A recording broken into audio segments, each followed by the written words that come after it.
So within Sanofi Genzyme, we spend a fair amount of time raising awareness. I feel that we often play a public health service. We're not that interested in having patients take our drugs. We're much more interested in having patients being diagnosed and diagnosed quickly.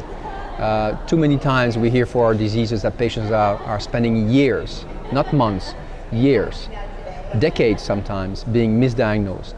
And there's nothing more challenging to speak to a patient and find out that he or she has been spending 10 years, 20 years being misdiagnosed, suffering from an illness with irreparable damage. So we feel that we have a strong mission to help diagnose these patients earlier on. So we provide support to patient groups to raise awareness around these diseases. We also provide support for screening initiatives. So make sure that patients are being screened early, and then at least they get a diagnosis, and then from that diagnosis, if there is a treatment, hopefully they get connected to an appropriate treatment.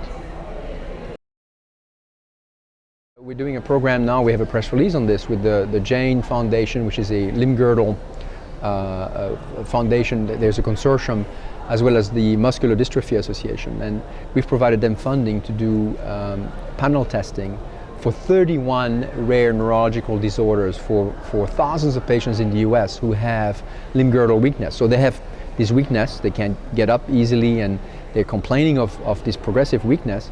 They get worked up. The first thing that comes to mind is Lou Gehrig's disease, the next thing comes to mind is multiple sclerosis, etc.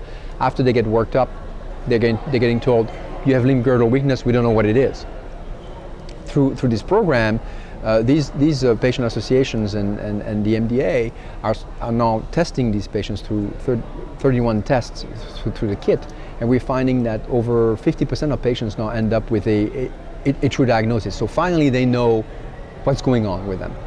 Now, in some cases there is no treatment for those diseases because these are rare neurological disorders, but at least they have an answer, and that's a very important step. Secondly, if there is a clinical trial on the way, now they have a chance to get onto a clinical trial, and then for the disorders where there are drugs on the market, it's between them and their physician to decide if they want to be treated with these drugs.